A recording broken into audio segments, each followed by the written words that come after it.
Welcome to the Newsroom Global. I'm Mark Stevens, and today we need to talk about a critical development in Middle Eastern security that could have major global implications. Israeli defense officials have privately warned their US counterparts that they're prepared to act alone if Iran crosses what Israel calls a ballistic missile threshold.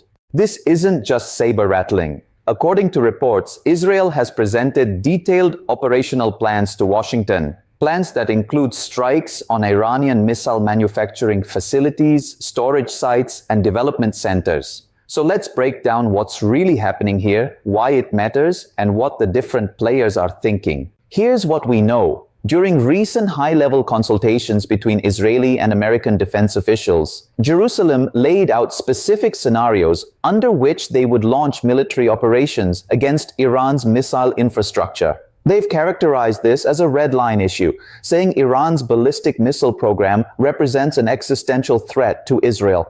Now, here's the crucial detail. Israeli officials say that threshold has not been crossed yet, but they're making it clear that if it is, they won't wait for international consensus or American approval. The phrase "prepared to act unilaterally" is diplomatic language for "we'll do this with or without you." This comes just ahead of Prime Minister Benjamin Netanyahu's trip to Washington, where Brigadier General Omer Tischler is set to brief US officials. The fact that they're sending a brigadier general in the absence of a permanent defense attaché tells you how urgent Israel views this situation. Let's break down Israel's position because understanding their calculus is essential here. From Jerusalem's viewpoint, Iran's ballistic missile program isn't just a military concern. It's existential. We're talking about a country roughly the size of New Jersey facing potential missile strikes from a nation 75 times larger with stated hostility toward Israel's very existence. Israeli defense planners look at Iran's missile development and see an equation. More missiles plus greater accuracy plus potential nuclear capability equals an unacceptable threat.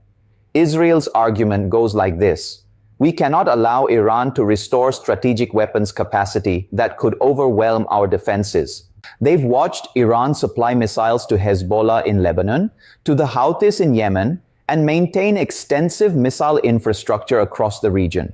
The concern isn't just about numbers, it's about capability, accuracy, and the possibility that these systems could one day carry nuclear warheads.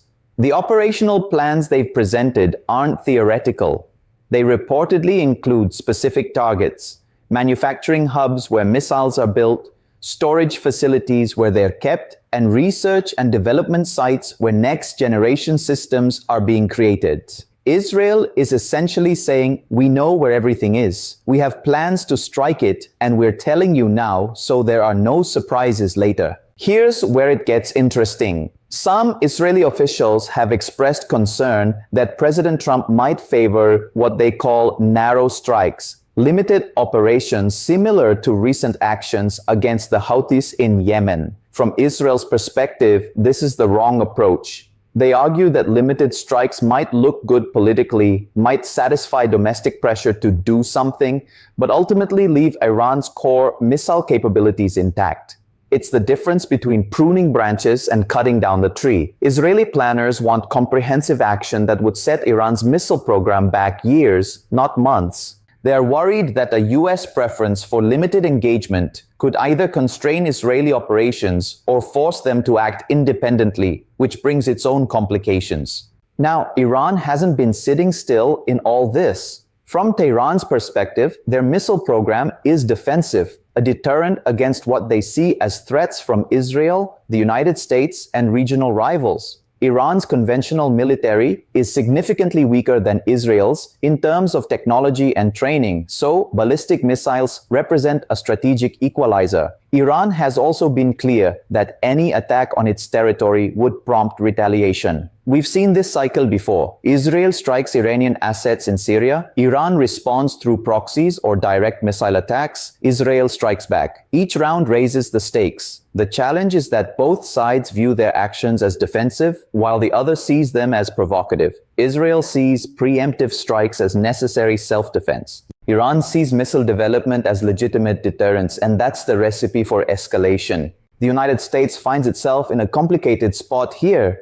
On one hand, the US is Israel's closest ally and shares concerns about Iranian military capabilities. On the other hand, Washington has to consider broader regional stability, global oil markets, and the risk of being drawn into a wider conflict. The fact that these consultations are happening, that Israel is briefing the US on operational plans, suggests a level of coordination. But it also suggests that Israel is managing expectations, essentially saying, "We're telling you what we might do, not asking permission." For the Trump administration, this creates a policy challenge. Do you give Israel a green light, risking regional escalation? Do you try to restrain Israel, potentially straining the alliance? Or do you attempt some middle ground that might satisfy no one? Let's zoom out for a second, because this isn't happening in a vacuum. The Middle East right now is a complex web of tensions. The ongoing situation in Gaza, Hezbollah's presence in Lebanon, Iranian influence in Syria and Iraq, the Houthi conflict in Yemen, and the broader Sunni-Shia regional competition between Iran and Saudi Arabia. Any major Israeli strike on Iran could trigger responses from multiple directions. Hezbollah could launch rockets from Lebanon.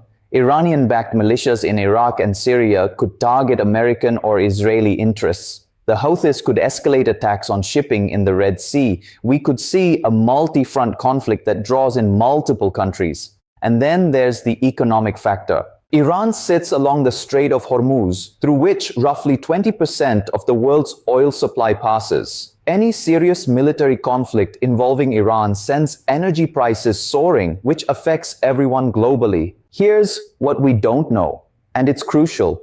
What exactly is Israel's threshold? What specific Iranian action or capability level would trigger Israeli strikes? Israeli officials aren't publicly defining this, and that's likely intentional. Ambiguity can be a strategic asset. It keeps adversaries guessing and potentially more cautious, but it also creates risks. If Iran doesn't know exactly where the red line is, they might cross it accidentally or misjudge Israeli resolve. So here's what you should be paying attention to in the coming weeks. First, Netanyahu's Washington visit. What comes out of those meetings will tell us a lot about whether the US and Israel are aligned or whether we're seeing divergent strategies. Second, any intelligence reports about Iranian missile activity. If we start hearing about movements, tests, or production increases, that could indicate we're approaching whatever threshold Israel has set. Third, regional positioning.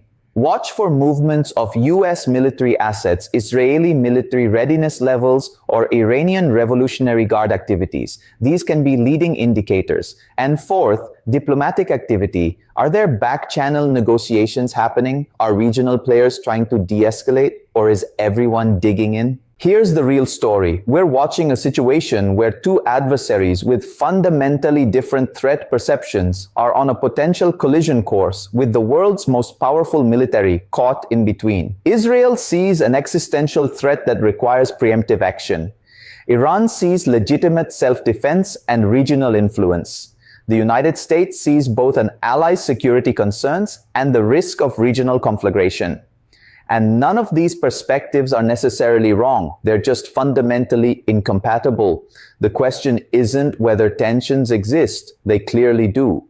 The question is whether diplomatic guardrails, strategic communication, and rational calculation can prevent those tensions from exploding into open conflict. What makes this particularly delicate is the combination of factors: capable militaries on both sides, genuine security concerns, domestic political pressures, regional complications, and the absence of direct communication channels between Jerusalem and Tehran.